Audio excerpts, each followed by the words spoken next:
Greetings, Bat Family. Welcome to Holy BatCast, brought to you by real fans for real movies. You can find us all over social media on Facebook, Instagram, and YouTube. Just search for Holy BatCast and you'll find us. And if you're a big fan of the show and you want to support us, you can do that on Patreon. You can go to patreon.com/holybatcast. As always, no pressure. It's all good. But for those of you who've done it, we really do appreciate you. So a big, big thank you to our patrons. Y'all make it that much easier to keep the show going, and it is appreciated. We're a proud part of the Real Fans Podcast Network, so you can check out those shows at rf4rm.com. And as always, I'm your Bat host, Andy DiGenova. You can find me on Instagram, Blue Sky, and Letterboxd. It's just my name, Andy DiGenova.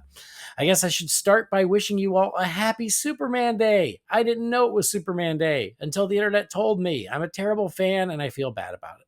But I guess it's Superman Day, and so that being the case, we got some cool Superman little tidbits today, including some toy reveals as well as a new little behind-the-scenes sizzle, if you will, for the movie. So I want to talk about that stuff, and joining me, I have two very special guests.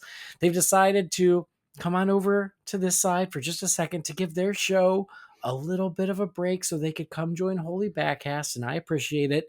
They just celebrated 100 episodes. I was going to say 100 years. 100 episodes of The Fire Rises. And so I've got Eric and Joe from The Fire Rises. So first, Mr. Eric Carter. Hey, Eric. Hi, Andy. Thank you so much for having us. And not quite 100 years, although sometimes, with podcasting, it feels it. But That's true. It's true. I'm coming up on 1,000 for Holy BatCast. Yes. You know the feeling then. But thank you so much for having us. It's great to be back on. Of course, it's my pleasure. And then it wouldn't be The Fire Rises without also Joe Fornerato. Hey, Joe. Hey, what's going on, Andy? Yeah, thank you very much for having us. I thought we were going to be talking the Daredevil finale. We can't seem to find a spot to talk about that.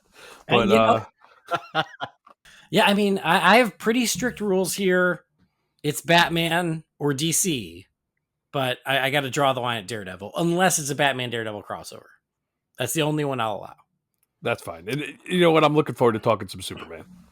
But I look forward to the new show from you guys, which is The Blind Man Swings.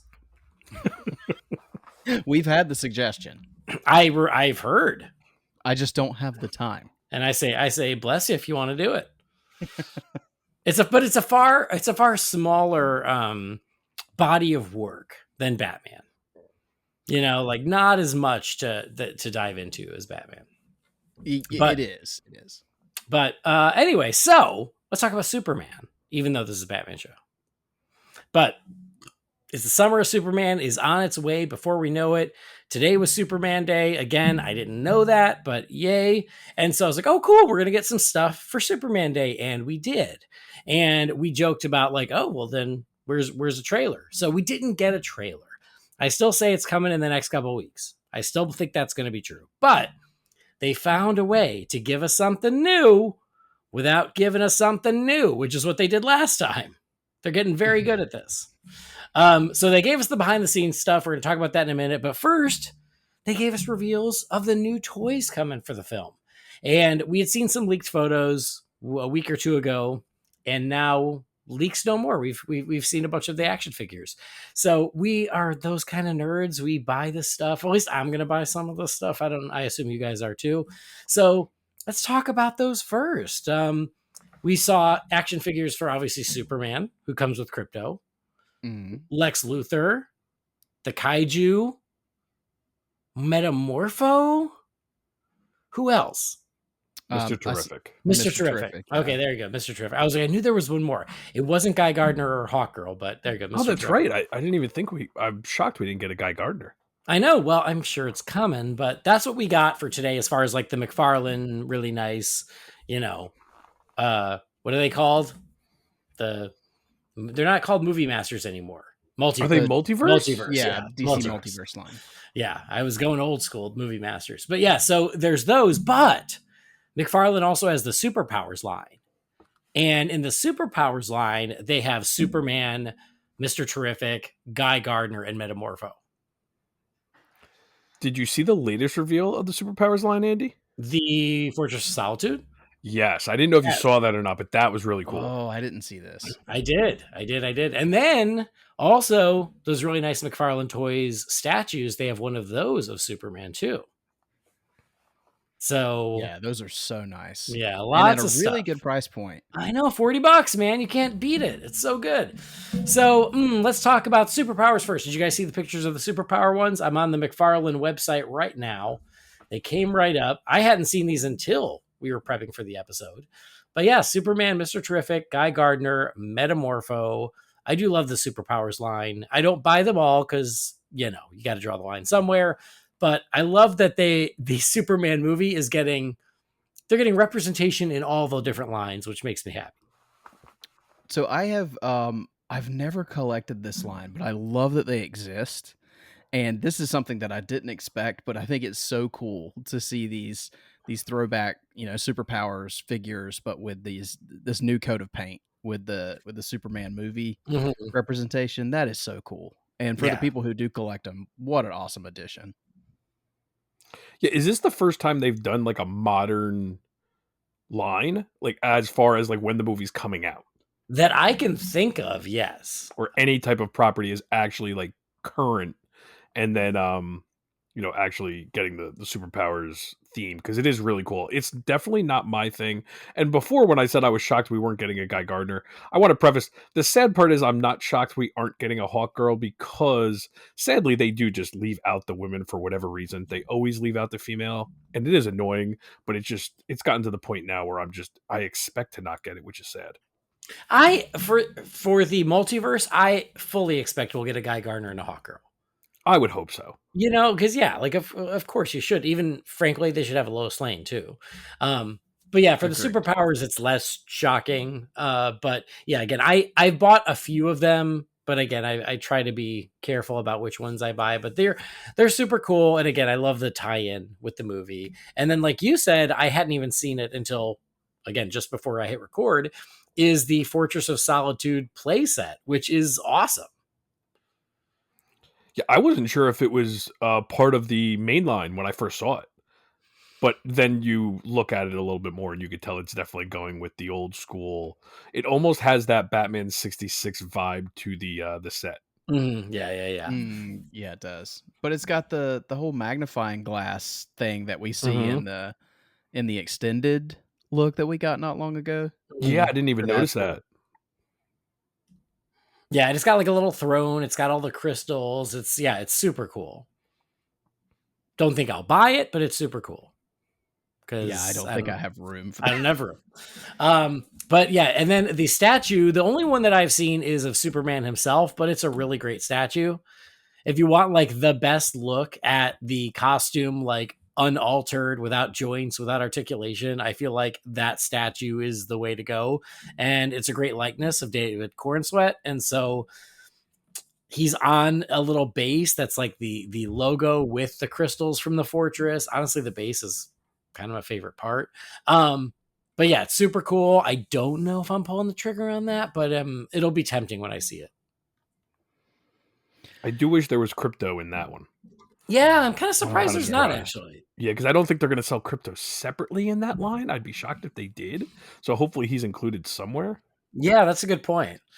Maybe there'll be another one where it's him with crypto. Yeah, because there's even a Superman in the multiverse line that does not include crypto. Oh, okay. Oh, one of the new ones? I didn't know that. Mm-hmm. Yeah, there's two. Okay. I think the one with crypto is considered the deluxe, or maybe it's vice versa for some reason. I don't remember. But yeah, there is one, because one of them has heat vision eyes and the other one doesn't. Oh, interesting. Yeah. And so the one without heat vision is the one that comes with crypto. Okay. But anyway, so then yes, the multiverse line, you've got Superman comes with crypto. You've got Lex Luthor, who comes with a baby kaiju. Which, did they reveal that today, or was that just from the leak that we saw? That's a good question. I think it's just from the leak. Oh, well, whoops. But anyway, it comes with the baby kaiju. But that's fine, because another one of the figures is of the non-baby kaiju. So, it's fine. And then, like you said, Metamorpho, Mr. Terrific, and Lex. Lex is in just a business suit, but it makes me incredibly happy that he's in a purple business suit. He looks so cool. So love that. But yeah, what about these figures? How are you feeling about these, Joe? So I said to you guys that I haven't bought one of these figures in a very long time. I think I bought a couple when Zack Snyder's Justice League came out, and even before that, I haven't bought any of these since maybe BVS. It's been a long time. I kind of cut out the 6 to 7 inch line, but I may have to at least get Superman and Crypto. Okay. What about Superman looks like Superman, Crypto looks like Crypto, Lex Luthor looks like Lex Luthor in a suit, but these are pretty good looks of Mr. Terrific and Metamorpho and the Kaiju, who I guess doesn't have a name. It's just Kaiju as far as we go. So how do you feeling about those? I think they look really cool. I don't know how you guys feel about the Kaiju, if we're going to get more info on that. This is more about the Kaiju itself more than the toy. I always find it weird when they pull like a weird random original idea for something like that, as opposed to anything that could have been taken from the comic. But I said to you, the smiley face on the Kaiju makes me a little nervous. It's a little odd, but other than that, the characters look great. We saw the characters in the teaser and in the sneak peek and everything, but it's just always cool when you get the full reveal of the figures, because it is kind of the best shot you get of the costumes and everything, and I think these look really good. Yeah. Okay, I gotta correct myself because I'm here looking at their Instagram, and so yes, the deluxe Superman comes with Crypto, and it comes with a head with the heat vision eyes. Yes. So I apologize, and then it seems like there is one with less accessories without Crypto. That's the standalone. Okay. My bad. Well, all right. Eric, what about you? Yeah, I really love this whole line. It looks really good. And I will say, we don't know all the details on what's going on with the McFarlane license and if that's coming to a full end when Mattel takes back over. But if so, I think McFarlane's doing everything he can to go out on a good note here. Mm-hmm. I've always been super impressed by the sculpting that he has at this scale, because no, it's not like a perfect representation, but I think that that David Cornsweat Superman figure is a pretty good likeness. Yeah, very good. Mm-hmm. I think Lex looks really good too. I think he does for the standard 6 to 7 inch line, or I guess these are 7 inch. So that's for like a standard pricing 7 inch figure. I think the likeness is really good. It's not like the what is it? The one you have is like a mecha. What's the upgraded? Like they're like $40 to $50. The Mezco? Mezco, yeah, that's the one. Yeah. But yeah, I think the whole line looks good. These are ones similar to Joe. If I do I usually don't pick up full lines anymore. I just don't really have the space for it. But at the very least, I'll probably grab Superman and Crypto. They look so cool. I know. Here's the thing. I don't have the space, but I don't know if I'll be able to resist if I see them at Target. Yeah. Because I'm just like, it's just part of the fun of the hype of the movie, of being like, oh, I can't wait for the movie. Oh, they have Mr. Terrific. Do I need it? No. But you know what? It's going to make this Target trip way more fun if I get it. So I'm going to get it. That's what I did with BVS and Justice League and Suicide Squad and all those. So I just see it happening again. We'll see how much self-control I can exert at this time. One other figure I forgot to mention, there's also a figure of the robot number 4. Yes. Yeah, and he looks really cool. Completely forgot about him. So we're getting the robot. So we'd better get a Hawkgirl and a Lois. Come on. One would hope if you're getting robot number 4. Right. Robot number 4 is definitely better than robot number 3. Yes. And robot number 2, don't even get me started. He's worthless.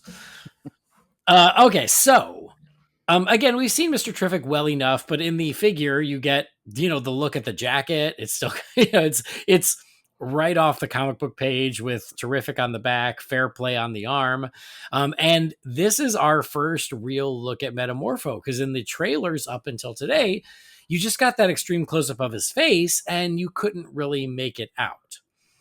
And today we got a look at him in toy form, and then we got a look at him in live action, which we'll talk about in a second. But yeah, this toy was the first look of, oh, this is what Metamorpho's going to look like. And I got to say, it's pretty damn spot on. So much more colorful than the first look we had gotten. Like, because I know there was a lot of talk when the first teaser came out, there was a little confusion over who it was. Yeah, I didn't clock it as Metamorpho originally.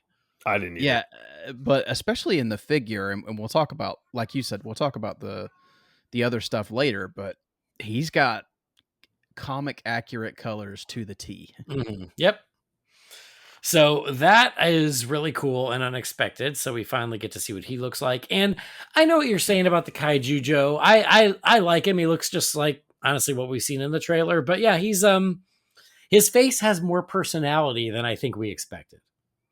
Yeah, I'm wondering what the tone of that fight will be with the look of him. But again, I express my apprehension of the humor with James Gunn, but I laugh every time. So it's like I don't know what I'm worried about. If I find it funny, who cares? Yeah, no, that's fair. I do wonder, like, how far into the movie will this kaiju show up? Like, is this the big opening sequence? Like Superman versus the kaiju, which is why they're just putting it out there right there at the beginning. That's my hope. That's the sense I get. Yeah, it's very possible, right? It's gonna be really disappointing if that's the finale, because it's like, because we know so much about it, or I mean, not that we know about it, but we've already seen the kaiju. Seen it. Yeah. If that was the third act, I would feel very. This feels like the spider in the third act thing all over again. Yeah, I mean, if it's not the opening, I do think it's the first half of the movie. Mm-hmm. But I mean, like, what a great way to kick the movie off if that's what's going to happen. Yeah. And maybe that's why he doesn't have a name, because he's not that important to the story. It's just to show, setting up the world of like, oh, now there's a giant kaiju monster. Superman is taking him on, and this is what it's like living in Metropolis. Yeah. So yeah, I think, I mean, I think the figures are all awesome. Really cool to see them today. It was nice to get these reveals. I really love that statue. Again, that Fortress of Solitude base. There's something about it. I'm just digging on it. So yeah, very, very cool to get this, and excited when they start hitting shelves. It says June. You can already pre-order some of them today. Mm-hmm. I have not. Have you guys? Haven't. I wasn't able to do it. It says currently unavailable on Amazon, so I don't know if it actually went live, or if it did, everyone bought them up. I don't know. Usually that's just they put like a placeholder there, and then they go live later. So that's what I'm hoping, because I would have pre-ordered them if they were available, but I wasn't able to. Like, for something like this, and this is just maybe the old man in me, but I'm like, part of the fun is going to Target and being like, oh, they have the Superman toys. Mm-hmm. And like, I feel like pre-ordering takes some of that fun away. I'm very much the same way. When I do get these, I like to find them out in the wild. I mean, it's different when it's like these lines that McFarlane's been doing that are more limited, like what they did with Batman and Robin or Batman Forever. Thank God I pre-ordered those, because I've rarely seen any of those out in the wild. So I'm glad that I did it that way. But for something like Superman, like, they're going to be in stores, and I want to be able to find them that way. Mm-hmm. I get nervous about the statues, which is stupid because they're usually easy to find. Yeah, those are usually the easiest to find. Yeah.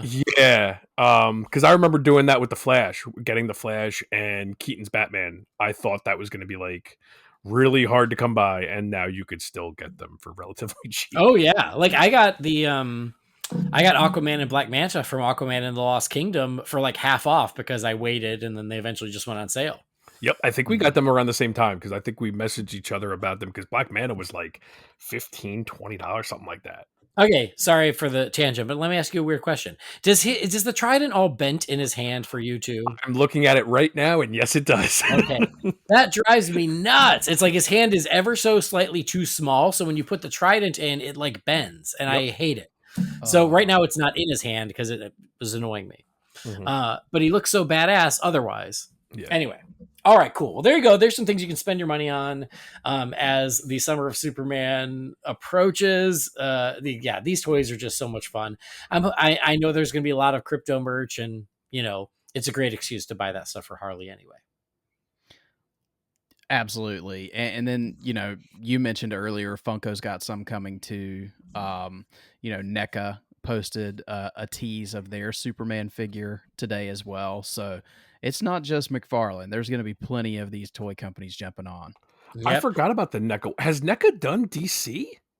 I don't remember the last one they did, but they definitely posted it's like the chest and the arms of their Superman figure they posted. Yeah, because cool. I'm trying to remember if they've ever done a 7-inch line for DC. I know they did like 1/4-inch scale Batman Returns figures, if I remember right. They didn't say what scale it is. They just posted a picture of like literally the chest of the suit. Yeah, that's why I'm curious if they're going to be the 1/4 scale, which would be pretty cool.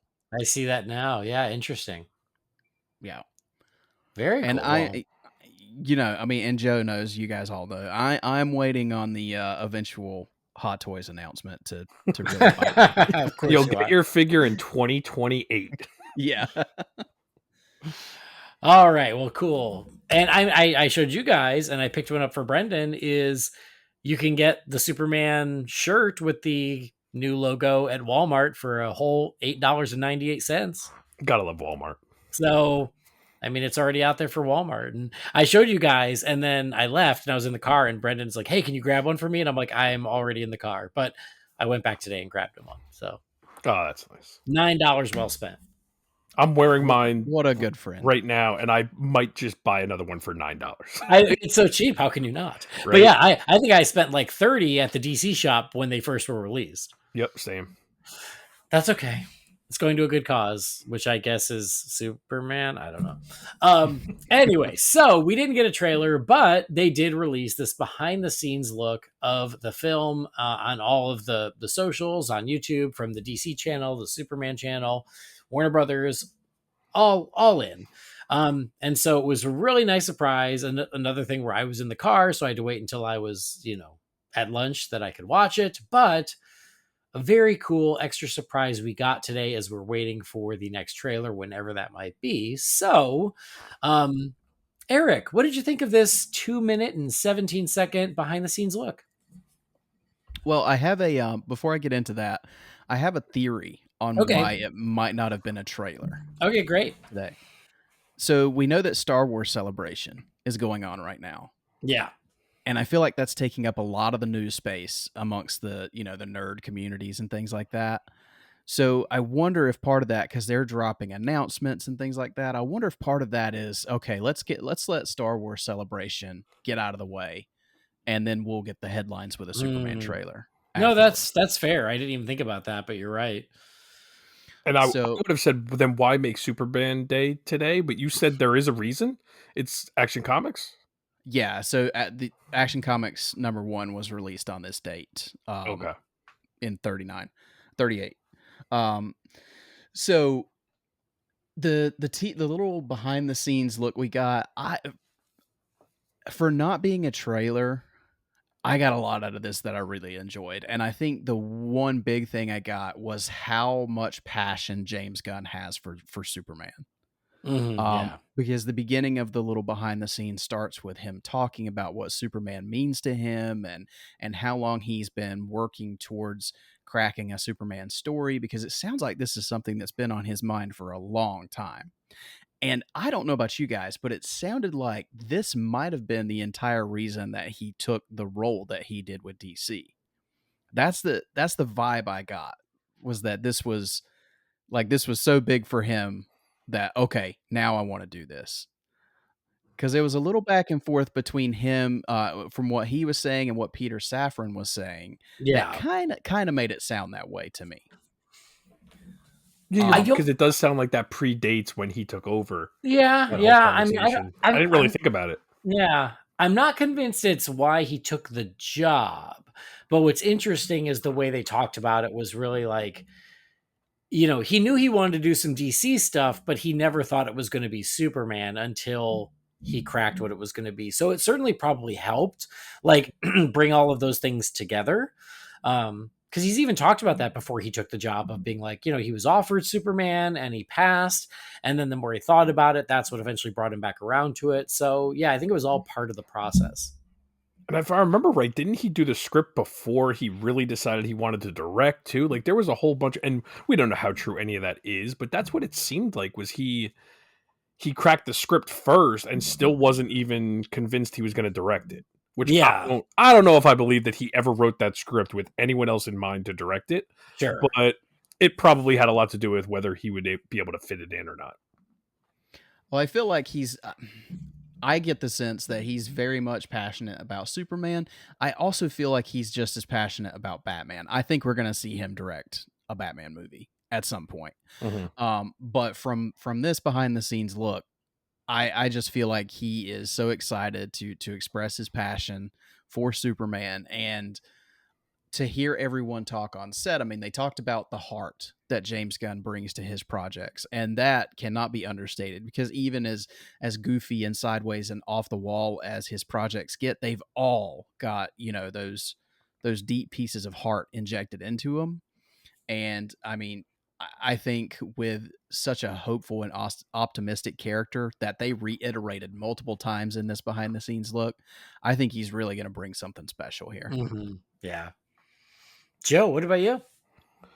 Well, just to echo what you were saying about James Gunn, say what you want about the Guardians movies. You could argue the Guardians movies are three of the most director focused movies in the MCU. Like all of James Gunn's movies are James Gunn movies. He is very focused on what he wants to do, and it seems like even if you don't like his movies, they're his movies. He's passionate about it. Yeah. Like they have his name and his style all over them.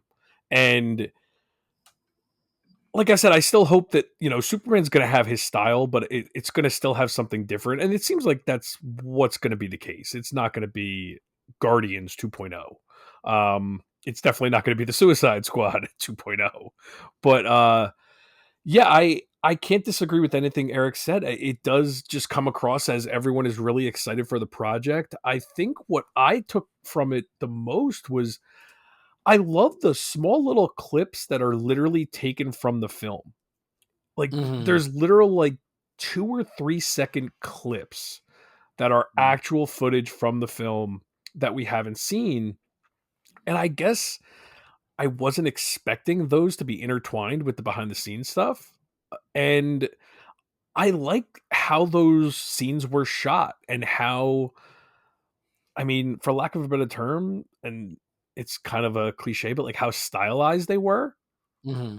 And I don't know, we got a lot of like just quick character shots. The Daily Planet stuff, I think, intrigued me the most because I just think it looked very fun and looked, it looked like the Daily Planet. But other than that, I mean, there's just a lot. It's a lot to show without showing anything. And it does get you excited. I mean, I watched that 2-minute clip and then I went and watched the sneak peek from the other day, which I don't think you guys ever talked about on the show, right, Andy? Yeah, we did last time. Oh, you did? Okay. Yeah, right before I went on vacation.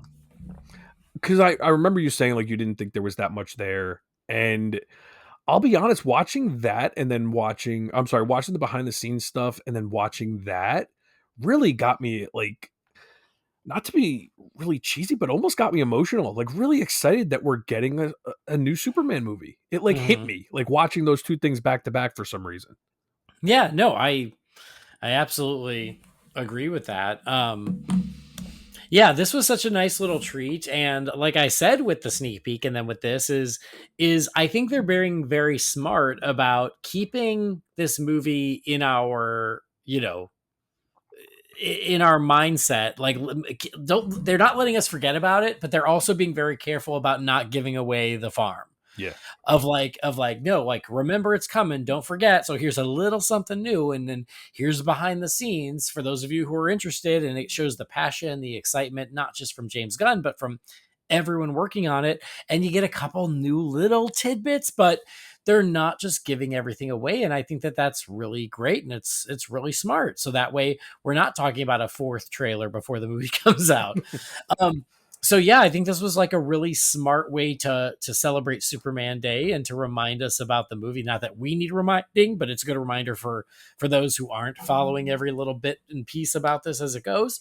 And Yeah. there are some really cool things in here, that that we get to see that we haven't seen before. So, like you said, I loved hearing James Gunn talk about Superman. He said a couple really cool things about. He said Superman is very pure and he's very beautiful, and I loved that. That was just Yes. such a nice and inspiring statement about who Superman is and should be. And he even said, as as a kid, he loved the purity of Superman. Mm. Um, and then Rachel Brosnahan says something similar about, Superman does what he does just because it's the right thing to do. And it's something that we could use more of. And like you said, Joe, like it kind of puts a little lump in your throat because that's what Superman should be. He should be that paradigm of decency that we aspire to. And it's great to hear the people making this movie talk about him in that context, because I think that is what people have been asking for from a new Superman movie. And so it's nice to hear that it's on their mind and that's what they are trying to deliver for us. And it's nice that the word hope keeps coming up too. That's always Yeah. been a thing with. I'm glad that like even though hope was kind of a thing with Man of Steel, I'm glad they're not shying away from the word hope just because that was used in that movie. Like no, like Right. Right. that's nice that that keeps coming back. And yeah, there's just a lot of, again, it's cliche, but there is a lot of positivity with this movie, which is really fun. As a DC fan, we don't get a lot of that, and hopefully, we see a lot of that sometimes leading up to the movie. I just want to see it carry into the movie. Right. Right. And you're right. And I, should go without saying, but like nothing I'm saying is in any way meant as a dig at the previous films we've gotten. That is not the case at all. I'm speaking only about this film, and I really like the passion, the positivity, the energy that we're getting from the cast and crew talking about it, Mhm. and it seems like they all have their hearts in the right place, and they want to deliver a Superman movie that's going to make us all stand up and cheer, and that's what we want. So I really love that. And I loved the honesty of being like, James Gunn wasn't sure he'd make Superman because that didn't feel like James Gunn, but it turns out he found a way in and he knew what he wanted to talk about. And that has led to this film. And I think that's really cool too. It's cool to hear from Peter Safran. We never get to hear from Peter Safran. I don't think I knew what I Peter thought that was Safran looked cool. like. He seems to be happy to be behind the scenes and let James Yeah. Gunn do talking. And so Mhm. it's nice to hear him on this. I was under the impression he was British, and then he talked, and I'm like, oh, he doesn't sound British to me. So maybe I heard that and it was wrong. I don't know.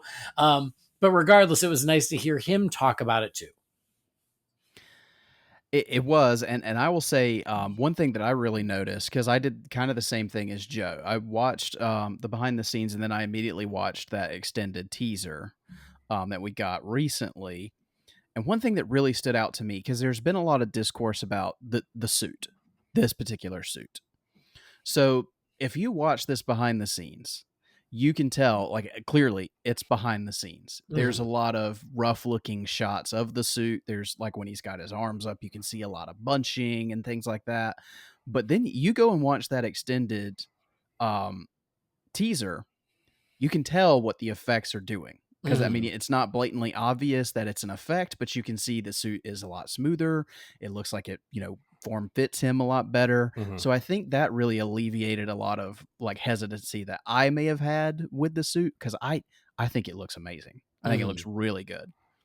Yeah, and I wonder, and this is just speculation on my part, is did they build the suit with a little more give for movement, and then in post they do just a little tweaking and touch ups via effects to make it look a little tighter.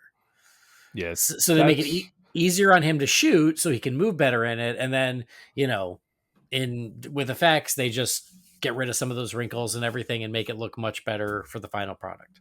Because my goodness, we have heard all kinds of stuff about how actors hate superhero suits recently. Yeah, no kidding. That's actually what I was thinking, was maybe it's just a compassion thing where they're like, let's make the guy a little comfortable while he can film Superman so he can still be happy in the suit and give him some motion and give him some comfort. And then let's see what we can doctor up in post, because the suit looks great. Like the colors, the actual style of the suit, that's never been an issue for me at all. It Mhm. does, like, you just don't want to see the bunching up. And like, there's one shot in the sneak peek where you can kind of see that like the trunks separate a little bit from the body, and it's kind of like, all right, but that's what it would do in real life, so why do we criticize stuff like that so much? I don't I know. love that he had a moment in the behind the scenes where he said, where he was telling Nicholas Holt, I'm wearing my underwear on the outside. It's so liberating. I thought, Yeah, I thought that was funny. just call it out. Just own it. Own the trunks. Yeah. So yeah, no, I really love that too. So speaking of some of the little tidbits that we do get in here, I mentioned Metamorpho. We saw him in toy form, and then shortly thereafter, we got to see him in live action. And like so much in this movie, he's practical. That was what I wanted to bring up with him. I did not expect that. Yeah, he looks amazing. Like Yeah, he looks great. like Metamorpho. I mean, just perfect. The colors, the look, it's great. And the fact that it is a suit and makeup and prosthetics and he looks as good as he does, I think that is so cool. Mm-hmm.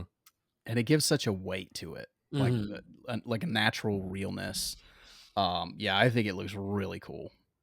And like I said, the colors, I think the colors look really good. They're not like over the top garish, but you can tell immediately who it is. Mhm. Whereas we had those questions before, you don't have those questions now. That's definitely Metamorpho.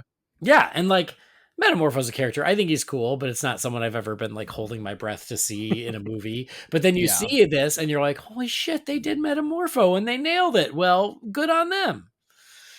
There is another shot of James Gunn giving a high five to one of the Fortress robots.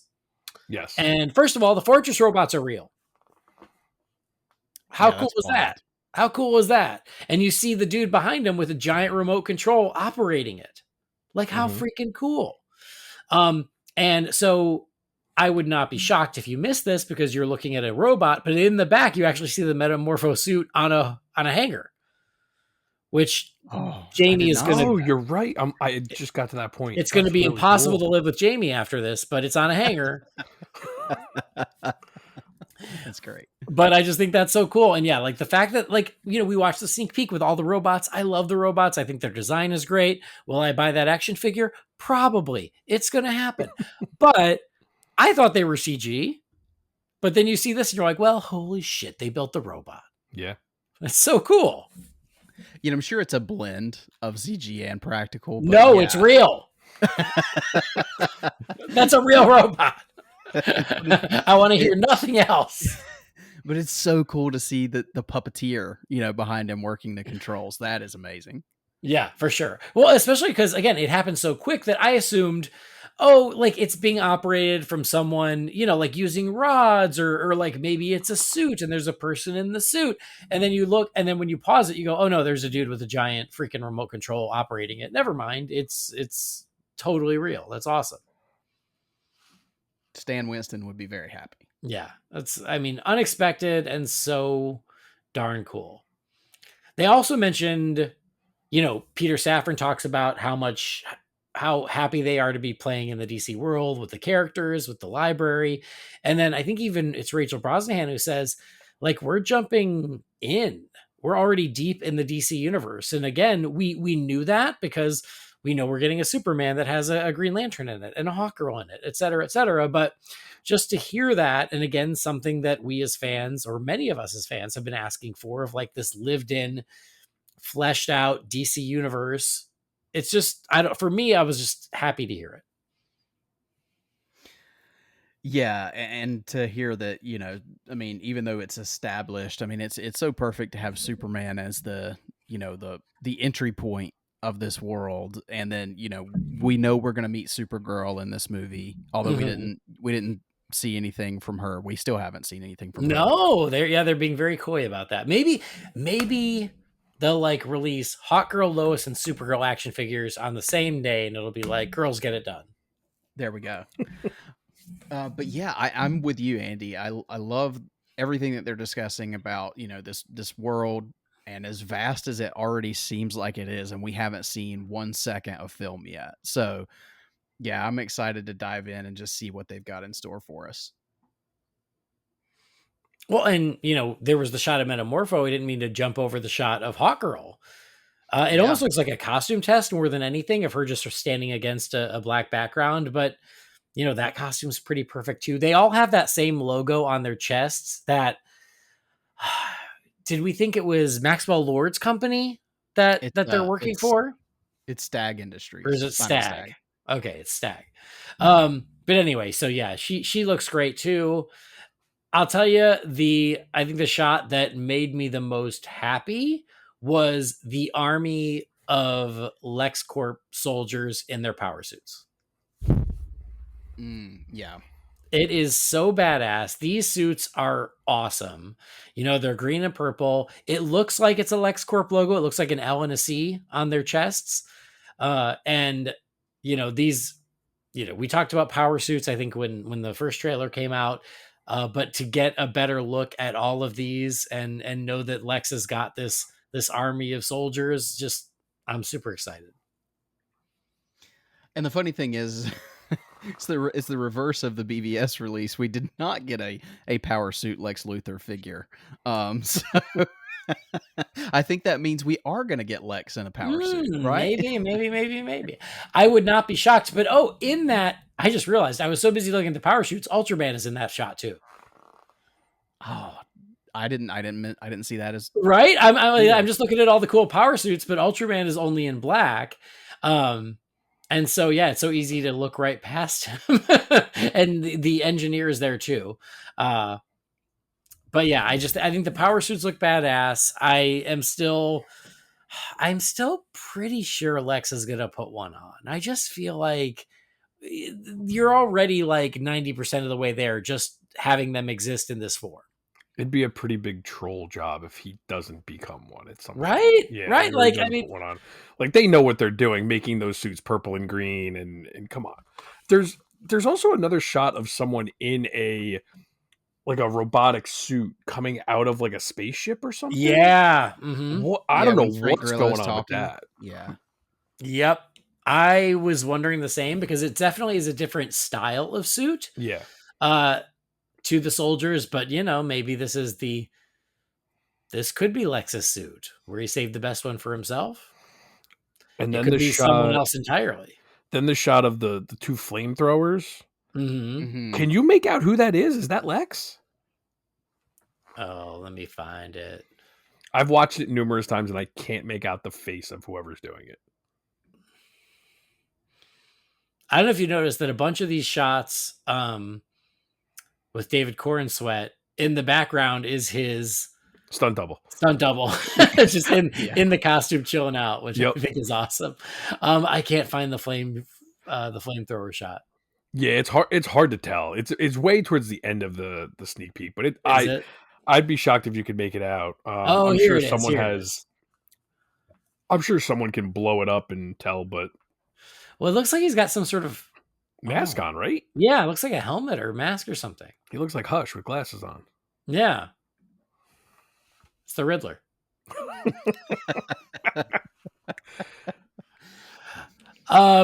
So I'm going to put this out there, and I know it's stupid. Go with me on this. The shot of Ultraman, right? You know, we know that like Ultraman's in this movie. I keep forgetting because they're definitely not focusing on him. But what we can see of him, like, is this all black outfit with a hood with glasses, right? Mm-hmm. So, like, we don't know what he's going to look like. Are we going to get a reveal? Just imagine he gets that hood ripped off and it's Henry Cavill. I knew that's where you were going with it, and that would be hilarious. Come on. It would be too good, which is why I'm sorry I said it out loud because now it'll never happen. But that would just be amazing. Talk about troll jobs. Right? But like something totally James Gunn would do, right?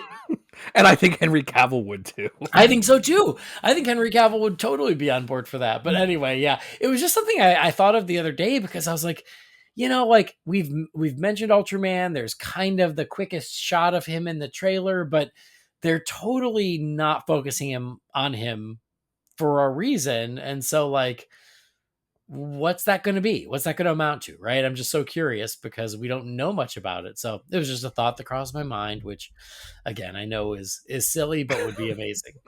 Well, you know me with fan casting. I'm not a fan of it, but I have seen the fan cast of Henry Cavill as Batman as the biggest troll job, and I find that to be awesome. I think that would be perfect casting. I mean, that like I have to give the credit to one of the listeners who wrote in here. That was where I heard it first, and I went, "Oh my god, that's amazing! I love it. Do it." Yep, that'd be so good. So anyway, sorry, I wanted to bring up that. There was something else. Oh, you mentioned Frank Grillo. Like, I love that he's in here as well. So yeah, you get little quick snippets of so many of the cast and crew. You mentioned the Daily Planet. I've already mentioned with the trailers and everything how much I love the look of the Daily Planet in this.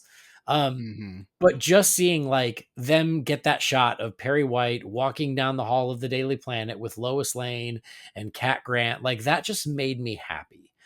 Because for me, the Daily Planet is just such an important part of Superman. Mm-hmm. And so to see that being so well represented here, really, really makes me happy. Yeah, I completely agree with that. Is this the first piece of like footage we've gotten from this movie that didn't have anything to do with Krypto? Was he in this at all? No, he wasn't. Is Krypto 100% CGI? That's what I was about to say. Is I don't think there's a real dog. I think it's all CGI. That's interesting. I mean, I'm not sure, but at least like in what we have seen with the sneak peek in the trailer, you know who Krypto is, obviously. Who? It's James Gunn's brother. Oh, Sean Gunn. Sean, yeah. At the end of the movie, Ultraman is Henry Cavill and Krypto is Weasel. It's like the Scooby-Doo reveals. Yep. They're just messing with us all. But yeah, I mean, how cool are the clapper boards that they show for the movie? Oh, I didn't even take notice of that. They just have such a cool Superman design to even the clapper boards, yeah. Which is so cool because usually when they're shooting these movies, they have like a code name for the film, right, yeah. And it doesn't have anything to do with it on the clapper boards. But this is like just it's got a huge Superman logo right up front, and I just thought, man, how cool would it be for that as a piece of memorabilia? As cool as that looks, yeah, absolutely. Even just a replica of that, not even getting the actual one, like to make like replicas, that'd be really cool. Well, I love just the logo treatment they've been doing now with the sneak peek, and then now with this of the Superman logo, but with just the streaks of color behind it is so cool. And again, I know it's a small thing, but there's just something like really, it's just colorful. It's inspiring. It's exciting. And I just love that. And it's kind of consistent with a James Gunn vibe because the Guardians movies had these kind of, especially I think, was it the second one that they had kind of the 80s lines and stuff to it with the logoing. It just feels very on brand for James Gunn. For sure. Awesome. Well, I'm looking at the clapboard now. They're so cool. There's a lot of color on the bottom of them. I didn't realize that. Sell the clapboard. I'm trying to find that one too. I can't figure out where it is. I didn't realize even clapboards are digital now. So stupid that like I didn't even think of that, but like, of course they are. All right. Nathan Fillion's in here. Oh, there it is. There's the clapboard. Oh, you're right. It is super cool. All right. Well, behind the scenes look at Superman for Superman Day. Anything that we didn't hit on that you are dying to bring up?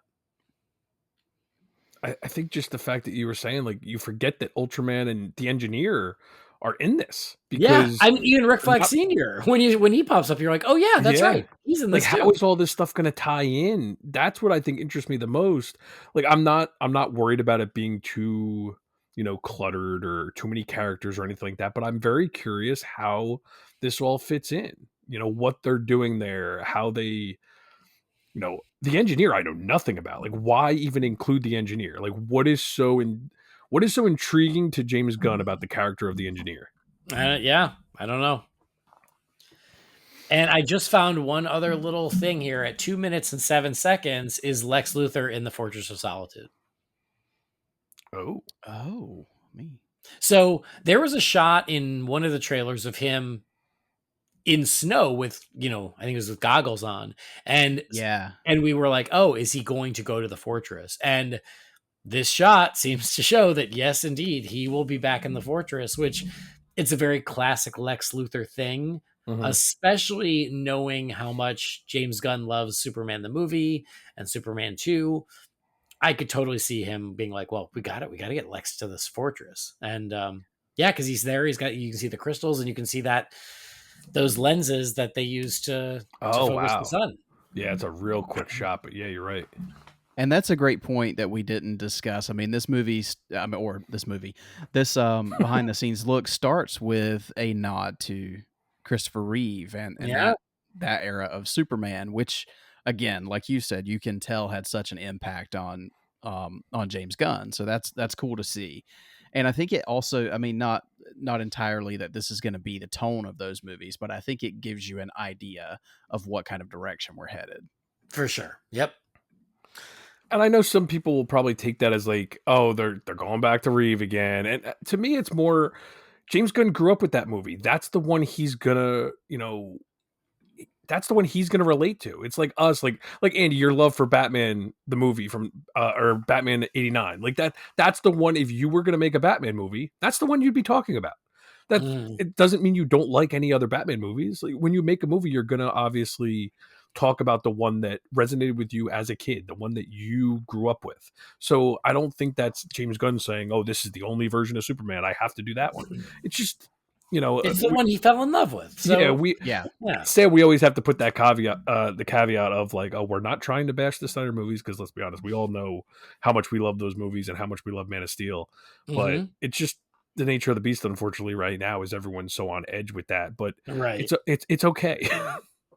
Well, that's what's wild to me, and I don't want to go too far down this road, but like, I watched this and I was like, oh, that's really cool. And I watched it on Facebook, and then I see comments where it's like, super negative. And I'm like, I don't see how anyone can have a problem with anything that anyone said in this piece. It's only because they're still mad that it's a new version, and it's just like, oh my gosh. Oh, one other thing I forgot to mention, there is also a quick shot of James Gunn in a red spaceship. Yes. Yeah, which idea what really gave me Guardians vibes. Totally. like in my brain, I feel like, Mr. Terrific, Hawkgirl, Guy Gardner, I feel like are going to be sort of this quasi Justice League. And so I do wonder, like, is this their ship? If they're working for Stag Industries or Maxwell Lord or whoever, like, is this their ship or is this something completely different? I don't know. Oh, like their transport ship. Yeah. Kind of like what Hawkman had in Black Adam. Yeah. Which was one of the things I really liked about that movie. So yeah, I was like, oh, what's this red and white spaceship? Like, that's cool. It's also just really cool to see how much practical sets they had, and so much so many concrete things. It's not like just they're sitting on like chairs and they CGI everything around. I'm like, no, they built that little spaceship, which we'll maybe see for like a 30-second clip or something. Like, we don't know how much we're going to see of that spaceship.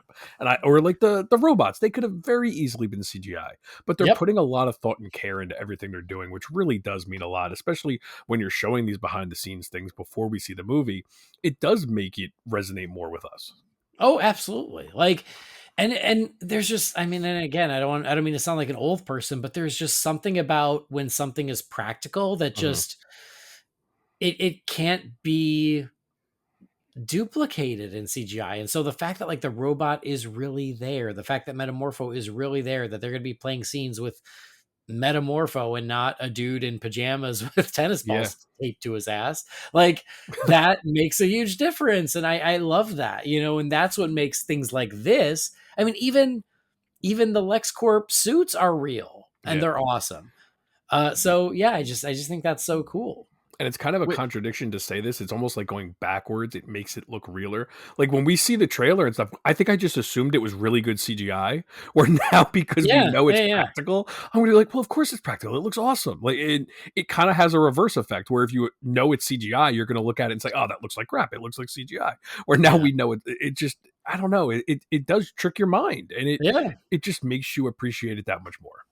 Which I'm sure these days, with as much as the effects houses are overworked and they're so limited on their time, it's as much as you can get in camera is probably optimal now. Yeah. It certainly helps with the post production schedule. But you're right, like how the effects houses, they're all under the wire. I mean, and neither here nor there, but just a quick shout out of the Man of Steel Kryptonian suits. Those were CGI, and it still blows my mind because holy shit, they still look real. That's just crazy to me. So it can be done well either way, but again, there's something really cool about just a behind the scenes thing where you're seeing the director high five a real robot. And even the Daily Planet, like, they built that freaking interior of the Daily Planet, and I want to go there. And just them being out in this Arctic, where did they film the fortress? I know they said it, but like you see that, and they're in the middle of nowhere. And like there's just a trailer set up and a whole like set up out there in the middle of nowhere. Like that's got to be crazy. Just and got to be a little scary. I think it was Norway. I think that sounds right. Yeah, but I love that. Like you can't. I feel like you get so much more out of that when you can see that they're actually in snow and in a real landscape, and you can see the sky, and it's not. It's I know it definitely does more for the actors, but it seemed like everything they did here was as practical as they possibly could. You don't see a lot of, I mean, obviously there's still some set pieces with green screen and everything, but you see them out in Cleveland. You see them. There's a baseball field behind them at one point. You could see. I'm trying to remember if it was Cleveland or I don't remember where it was, but like there's a lot of really cool on-set locations that they went to, which was really cool to see. Yeah, absolutely. So yeah, this is really cool. And it's funny, the more we dig into it, the more you realize how much is really there. It just goes by so quickly that you don't always pick up on it all. You've got to kind of go frame by frame and go, holy crap, that's Lex in the Fortress or whatever. But yeah, it's just something else to get us excited about the movie as it's coming our way in July. So yeah, this was a really nice surprise, and I'm glad that we all found time to chat about it and dissect it this evening. So very cool. Any final thoughts on the Superman behind the scenes look, Eric? I just think it's another piece that really gets me excited. Not that I wasn't already, but just I can't reiterate how much the excitement of the cast and crew just really elevates my excitement for it. And I don't know, just every piece we get it makes me want July to get here a little bit quicker because I'm just so ready to see this. Yeah, I'm right there with you. What about you, Joe? Yeah, copy and paste pretty much the same. I love that we're less than 3 months away from this and we still have only had the one teaser.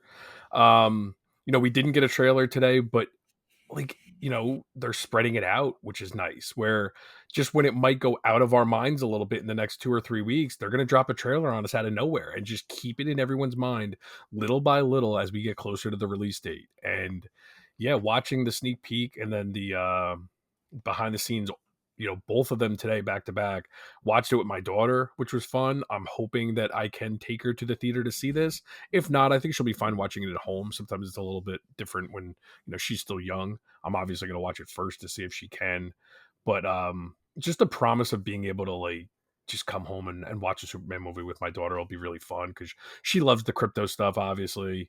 And I mean, I love the crypto stuff. So, but how old's your daughter again? She's 7. Okay. So it's funny, like almost when they're younger, sometimes it's easier because they don't think about anything. They just watch it, where now she's at the age where like things scare her. So in the theater, the experience can be a little bit scarier, and she, everything could scare you at 7. She's like I am. She's a wuss like I was. So, but I think, at home you could put something like that on and it's not that big of a deal. But when you're in a dark theater, you never know how they're going to react. So, but I think just the promise of like her being excited about it and being like, oh, you know what, like maybe we can go see that. That it's fun. It's fun to think about that. No, I'm with you. I still am hoping I can take Harley. She's only 3, but she loves the trailer. She loves crypto, so I want to give it a shot because then I can go multiple times. But we'll see how it goes. But I mean, this does feel like that kind of movie, the kind of Superman superhero movie that you can bring the whole family to, which also I think is just way overdue. Yeah, like I don't think it's going to be a kids movie, but it's going to be accessible at least. Yes, exactly. Yeah. Right. Yeah. It doesn't have to be kiddie, but it has to be, it could be for everyone. And that's what Superman should be. And I've been saying that since 2006 is like Superman should be a big summer movie that is for everyone. And if it's not, you're missing something. And so hopefully this is that. But yeah, this was really cool. And again, a nice surprise. And I agree. Just it was a smart way to stay in the conversation and give us something new without, giving us another trailer before they're ready. So really cool little Superman Day celebration here. We're just at about an hour. So if you guys have a few more minutes, let's, see what the listeners are up to. Sure. Sounds good. All right, cool. Then let's check in with you, fine feathered finks, and crack open the Wayne Manor mailbox. It's time again for the Wayne Manor mailbox. You've got mail. What is a letter for me? Maybe temporary. She wrote a letter. You're one hell of a messenger. Sizzle, Master Wayne. Maybe there'll be some Batman questions in here so we can do a little Batman talk too. That'd be nice. Oh, That'd be great. First one's about Superman. Never mind. First one here is from Stephen Marshall. It says, hey guys, hope you're doing well. I really cannot wait for James Gunn's Superman. The sneak peek nearly reduced me to tears of joy. I was so happy with it, but I do really want to see some new stuff in the new trailer, although not too much. With that, what would you like to see in the next trailer? With regards to a build-up to Superman, I'd love to hear you guys do a commentary for All-Star Superman. If you haven't already, of course, I don't recall hearing one. Lastly, I'd love to hear you guys cover the pilot of Lois and Clark. It's hands down one of the best Superman movies ever made, in my opinion. I count it as a movie as it's clearly got a bigger budget and it's 90 minutes long. Take care, guys, and kind regards, Steven. Thanks, Steven. And yes, Steven is one of the biggest Superman fans in the world, so I always love getting his perspective when it comes to Superman. So, question, talking about the next Superman trailer, even he's saying, I want more, but not too much, which is a tricky balance, and we're with you, Steven. So what would you like to see in the next trailer, Eric? Yeah, that's a really good question, Steven. I think the natural progression I like to see with trailers, and we've gotten kind of what I recognize as the sizzle, is the first kind of teaser you get, and we've gotten quite a bit of that. Now I want a little bit of the steak. So in the next trailer, when we get one, and I think I would like that to be it, just one more, is to Agreed. get some of the is to get some of the steak. Kind of let me know a little bit more about what the story is for this movie. So I could just see, like maybe what's the journey that we're going to go on, but don't give me, everything. Don't reveal everything. Just kind of give me a sense of the story. That's what I'd like to see in the next one. Yeah, fair. What about you, Joe? Yeah, pretty much the same. I'm trying to remember. I haven't actually watched the trailer itself in a long time. There's no dialogue in the trailer, if I remember right. So I would like to see, like, from the, like Eric said, the second trailer is typically the story trailer. So you get a little bit more dialogue back and forth, actually see some context for what's going on, and kind of get an idea of what the plot is starting to be. But it's hard to say I don't want another trailer, but I don't need one. I'm trying, like, I would love to go into this movie as cold as possible and be blown away by whatever comes in the third act to be a complete surprise. That would be so nice to be completely wrong with all of our expectations with this movie. I know we're going to get another trailer. They have to. I mean, they're going to market the hell out of this movie. They clearly already are. But I want to see I want to see more fun shots, but I don't want to see too much of things that are like the quote unquote money shots that might be giving things away that I'd be really happy to see for the first time at the movie theater. Well, I agree with what both of you said. You know, it's pretty standard. The teaser is just, you know, it's images to give you a feel for the movie, and then the next trailer gives you a little more of the story. But as far as what I want from the next trailer, the answer is easy, and that's Batman. But aside from that, I mean, I agree. Like, I want to know a little bit more about the story without giving away too much. But I mean, I do want a couple more of those money shots. Now, don't give them all away, but give me something. Like, I want some like big, iconic Superman hero shot. You know, whatever that might be. Definitely give me some of that. You know, I would like to see a more of Guy Gardner's powers, just because I like Green Lantern and I want to see what his ring can do and what that looks like in this world. I think that would be cool. But yeah, I mean, I think that's it. Like, save the surprises, try to stay away from the third act, but tell us what it's going to be about. Let me see a little more of Lex and the conniving little weasel that I expect him to be, and a little more of that Superman action, and I'll be all in. And I wouldn't give us mind a shot seeing- of give us a shot of Doomsday from the third act. while we're- Yes, the Doomsday reveal. I wouldn't mind seeing how, like, I'm just referring to them as the JLI. I wouldn't mind seeing how they are kind of a part of this movie in the next trailer. Like, just show a little bit of how they actually fit the story. Yeah. So, I mean, there's a lot of ways they could go, and I can't wait to see it. There definitely will be another. Like you said, Joe, I don't need it, but I'll take it because it's going to happen anyway. I just don't want 4. Like, Sure. we got, like, for BVS, remember they panicked because nobody liked the third one, so they gave us a 4th one. Yep. And even Justice League did the same thing. I remember distinctly like reviewing that 4th trailer for Justice League and being like, you know, it's cool, but we've seen all this already, so I don't know if we needed this. So yeah, I mean, yeah, there can be overkill, and again, I think that they're being very smart with how much they're giving us when they're giving it to us, so we don't end up with a case like that. Yeah. I mean, go back. Do you remember the Amazing Spider-Man 2? How much crap? Like they released half the movie before it came out. Anyway, so as for your other notes, Steven, All-Star Superman, I don't remember us ever reviewing that either. I don't think we have. I don't think so. That's a good idea. And then the pilot to Lois and Clark, that is on my list because I think that would be a fun and relatively easy episode to do too. So appreciate the recommendations and good ideas all. All right, next email. Oh, it's about Batman. What? Nice. This is from Dill. It says, it's crazy. It's been 30 years since Batman Forever came out. It was truly a surprise for Val to pass away in the same year as the 30th anniversary of the film. The Schumacher Cut episode last year made me want to watch that version immediately. However, a thought occurred to me.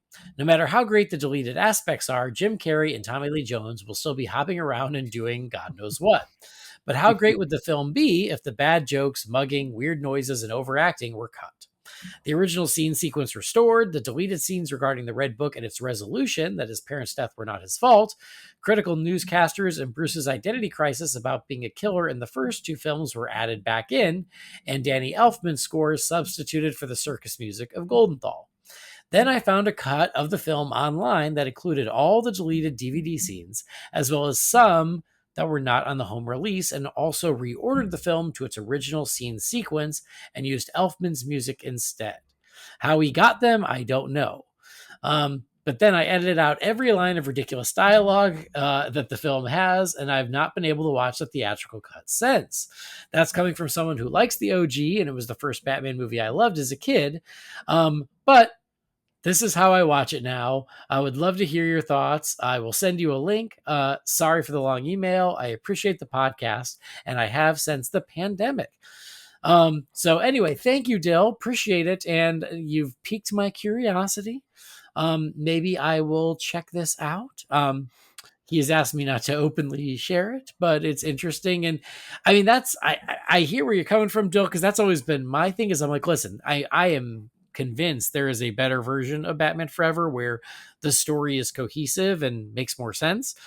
But Jim Carrey's performance is still going to be the same. Tommy Lee's performance is going to be the same. So there's just certain things that I don't think, that can't be fixed.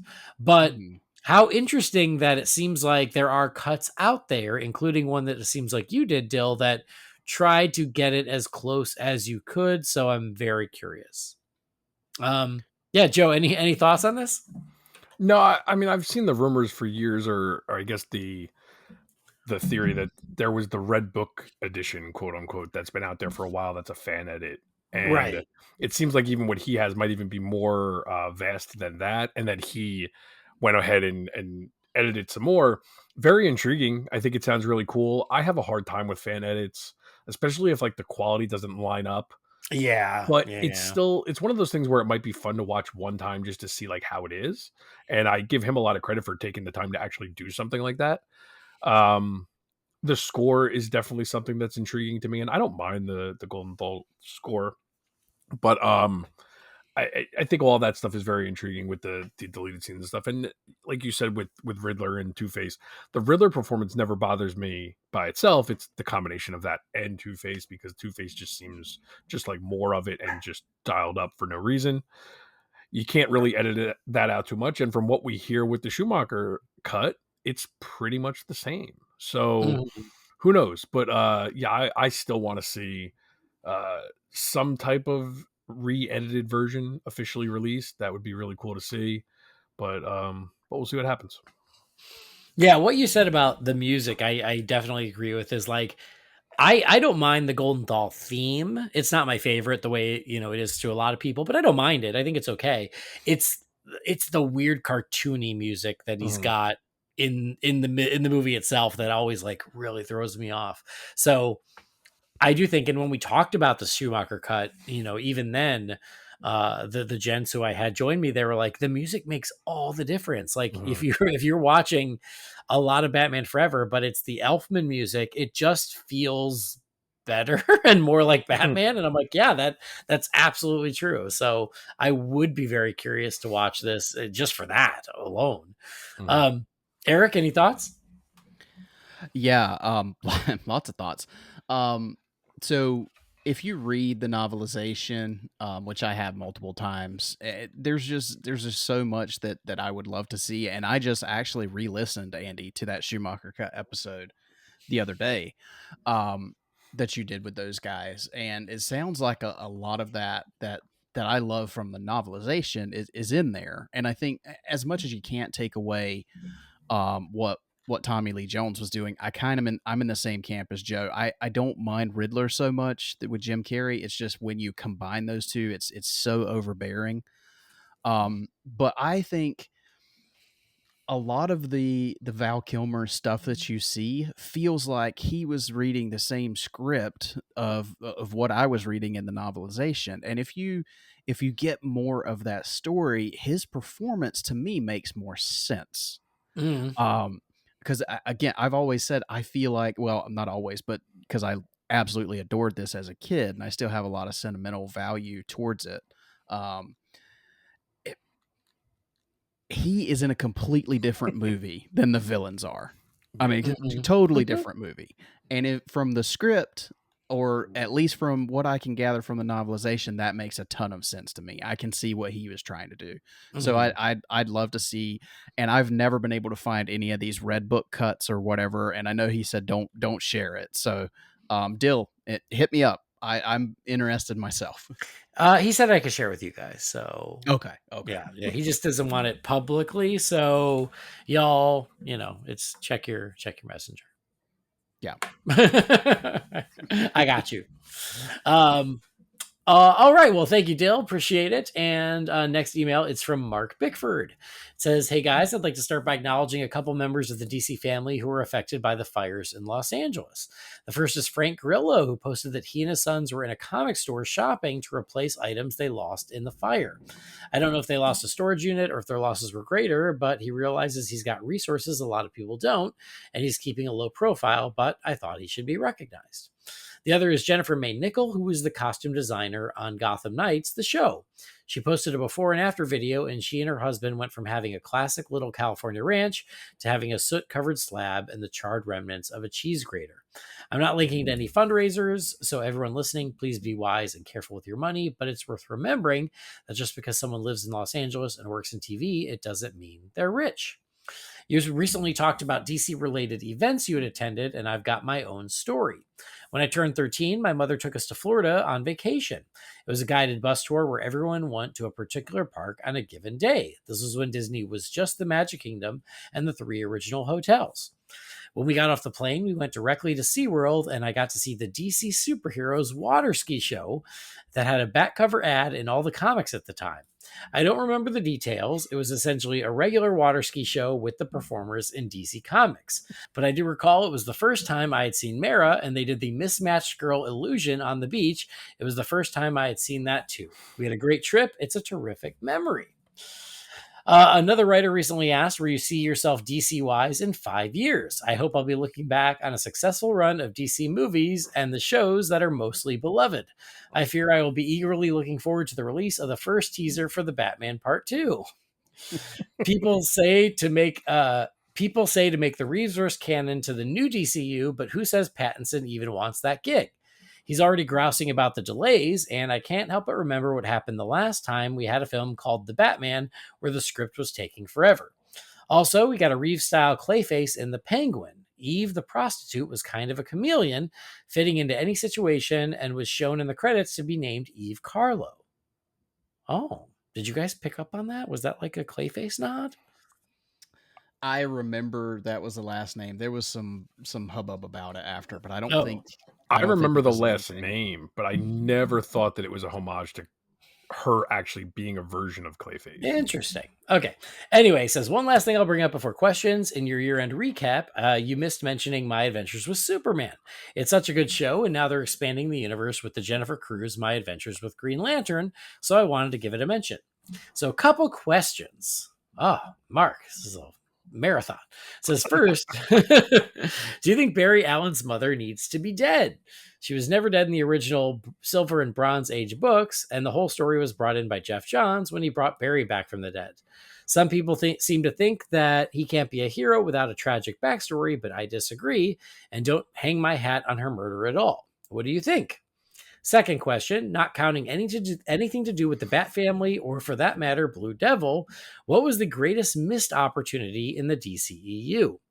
For me, setting aside all the characters they just never introduced, it's the fact that we had a Supergirl and a Mary Marvel and they never met up. I have a whole post-credit scene written in my head. Third, given recent announcements at the press, will you be uprooting your family to relocate to London in the future? One last note, read Supergirl Woman of Tomorrow. At the very least, give it 3 whole issues. We don't even meet the primary antagonist until issue 3. I and many other people think that the art is beautiful, and at its heart, it's really a quest tale.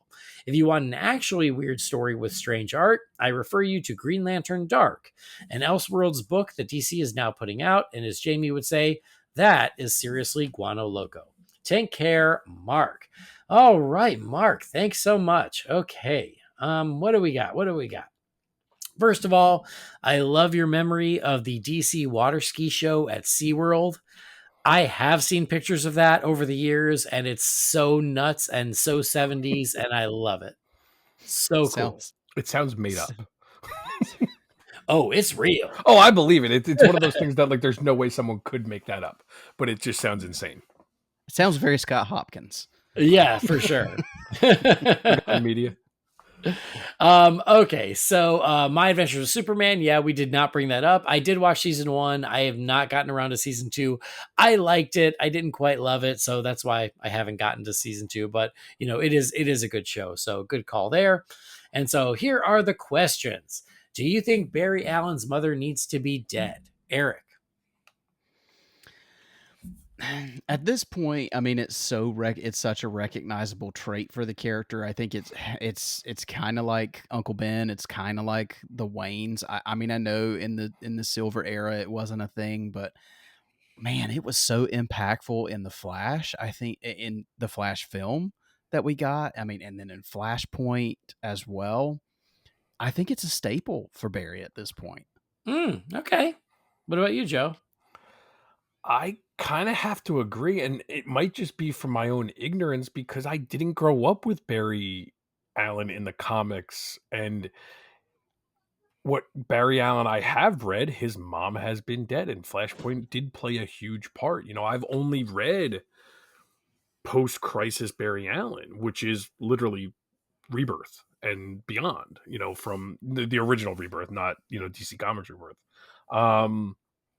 So I don't know much about, I've read a little bit about what it was like pre-crisis, but it doesn't, Flashpoint's such a crazy story. It almost doesn't make sense to get rid of that because it's so ingrained in most people's modern brains of the Flash, whether it be the TV show, whether it be the movie.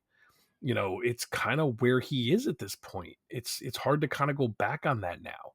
But if you have a good story to tell there, to me, I think it almost has to be a point where you have to come up with a good story to keep his mom alive instead of like vice versa, where you would say, okay, there's a reason his mom has to die. He has to have tragedy. I kind of feel like it almost is the opposite now, where you better find a good reason to keep her alive at this point to make that worth it, because it is so ingrained in people's brains at this point. Yeah. I'm actually with Mark on this one because I remember reading plenty of Flash comics where his mother wasn't dead. And then I still think it was a really good story when Jeff Johns introduced that element. So I've really enjoyed, the Flash post that. So I think it can work either way. I don't feel that strongly one way or the other. So yeah, either way is good with me. And then the other question is, what is the greatest missed opportunity in the DCEU? Joe, I'll let you go first. No Green Lantern. No, that's the easy. It's an easy, quick answer. I think there's plenty of missed opportunities. Really not getting a good Batman Superman relationship until the end of Zack Snyder's Justice League. Really, that's the only time you get anything from them, or the end of BVS. No, I'm sorry, not the end of BVS, but like just that little bit. But yeah, I'm gonna say no Green Lantern. That to me is the biggest missed opportunity. Nah, I think quick and easy. That's a very valid choice. Eric, what about you? I'm going to go with I don't disagree with the Green Lantern. I'm going to go with the simple, easy answer. You had it right there. Apparently there was an all-star stellar script. The fact that we did not get a solo Batman movie to me is the biggest missed opportunity. You got your cash cow right there and you couldn't make it happen. Yep. I think that's also very valid. Both great choices. Another one that came to mind is the fact that we didn't even get Ben Affleck's Batman to meet the Joker. And I don't really count the epilogue to Zack Snyder's Justice League because it's like a branch timeline at that point. And also they're like, they're not even in the same room and you can tell, like, I'm sorry, you can tell. They're not even talking to each other. How dare you? I apologize. But yeah, we had Ben Affleck's Batman never got to take on the Joker, and Jared Leto's Joker was, certainly not my favorite. I like him more than most, but we didn't get to do that, which is crazy to me.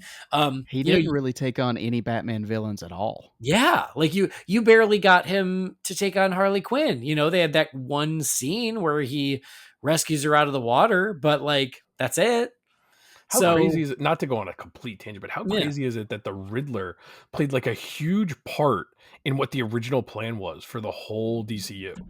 Yeah. If you ever read those storyboards, it was insane how the Riddler was like almost a mastermind with everything and Reverse Flash. And we got none of that, unfortunately. Not to kill Mark, but never did it ever occur to me that one of the biggest missed opportunities was Mary Marvel and Supergirl not meeting. I'm sorry, but that they're far bigger fish to fry, in my opinion, than that. But along those lines, how about the fact that Shazam and Black Adam didn't meet? Yeah. Exactly. Or we never really got a true Supergirl. We got the alternate reality super, and she was great. I think that's even a missed opportunity. Is we didn't get more of her. Yeah. If it was too long. Yeah, right. I mean, yeah, that could be an own episode. Yeah, this could have easily. That's actually a really good idea, but that would be a very depressing episode. Like, I mean, just if the Flash had truly could have been the ending for the DCEU, and it would have been like one final Justice League, but instead you get Barry and Batman and a real quick moment with Wonder Woman, but you get you get Aquaman in the post-credit scene, right? Like you could have had that big opening be a Justice League opening to say goodbye to the team before everything changed. And like, even that was a missed opportunity, because by the time they made it, everything was such a mess, they couldn't get everyone back. Or there are 4 different endings to the Flash that we will never see because they didn't know which one they were going to show. Yeah. I mean, yeah. You want us to keep going?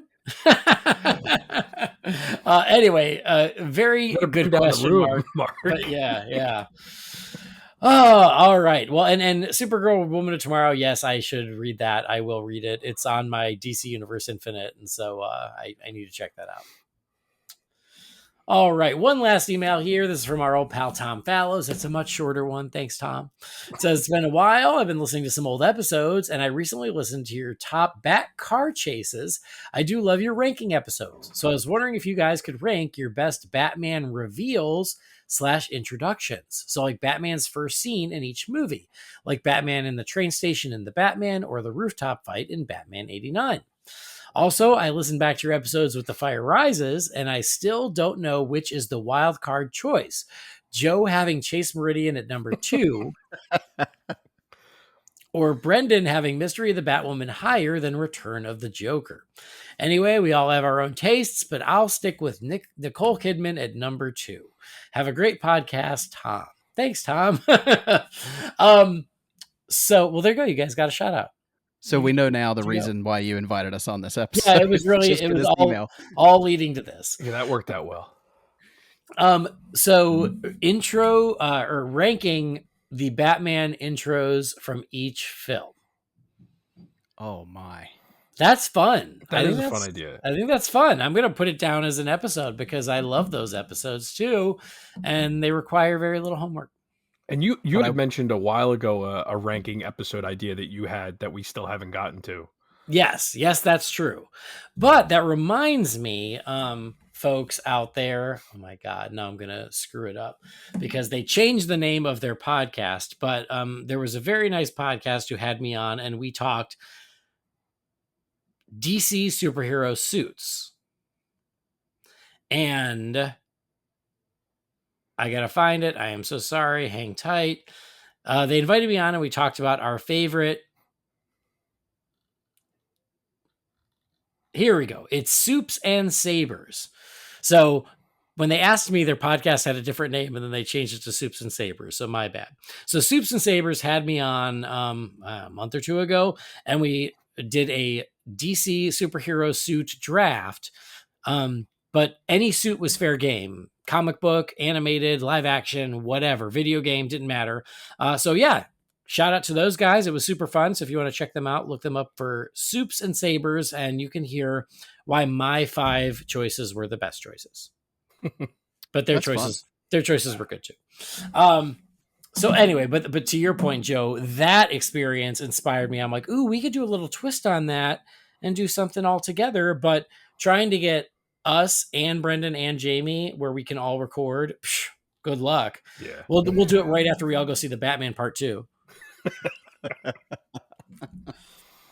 But anyway, so Tom, I love the idea about Batman intro moments from the movies. I will make a note of it, and yeah, I guess that's no real questions.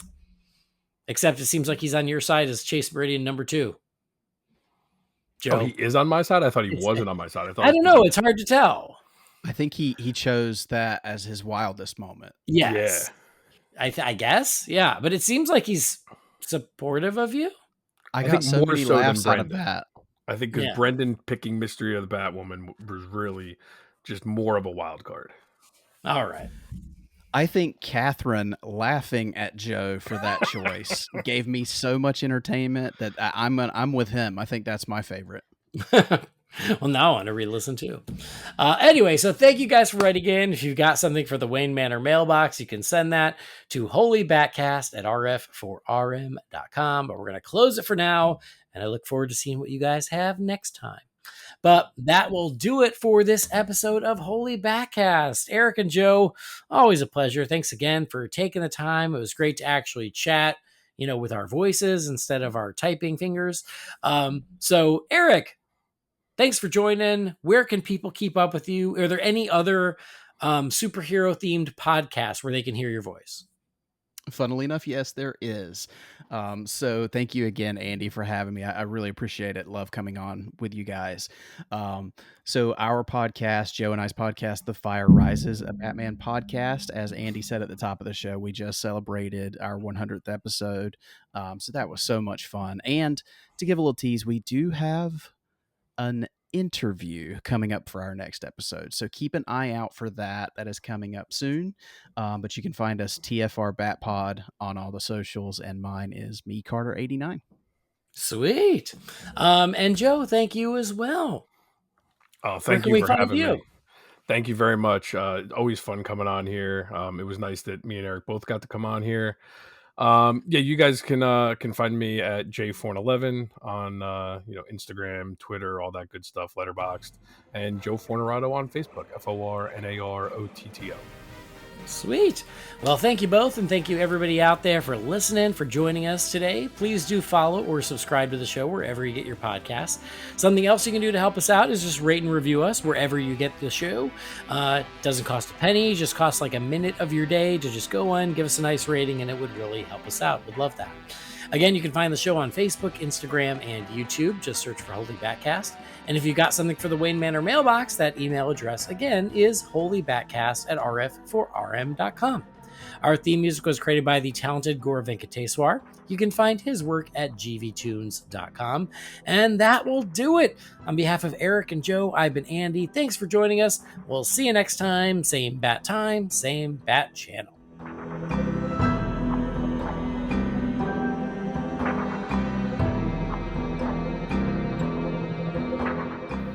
Holy BatCast is not affiliated with Warner Brothers or DC Entertainment. The views and opinions shared by the participants are theirs and theirs alone and do not represent the companies or organizations they happen to work for.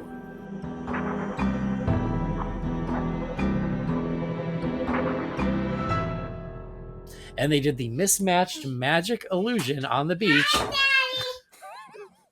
Hi, honey. What you doing? Oh, thank you. I blew the candle. You blew out the candle. Yeah, you did. Come here. How are you? What are you up to? I blew the candle. Yes. Can you say hi, everybody? Hi, everybody. Can you say hi, Joe? Hi, Joe. Can you say hi, Eric? Harley. Hi, Harley. Oh, and there's Mommy. Yeah. Mommy, I blew it. Yeah, you blew it out. Thank you. Let's go. Thank you. Okay. I blew the candle. Yeah, I know you blew the Okay. candle. Bye. Hi, honey. Well, you got your stinger. There you have it. Can always count on Harley.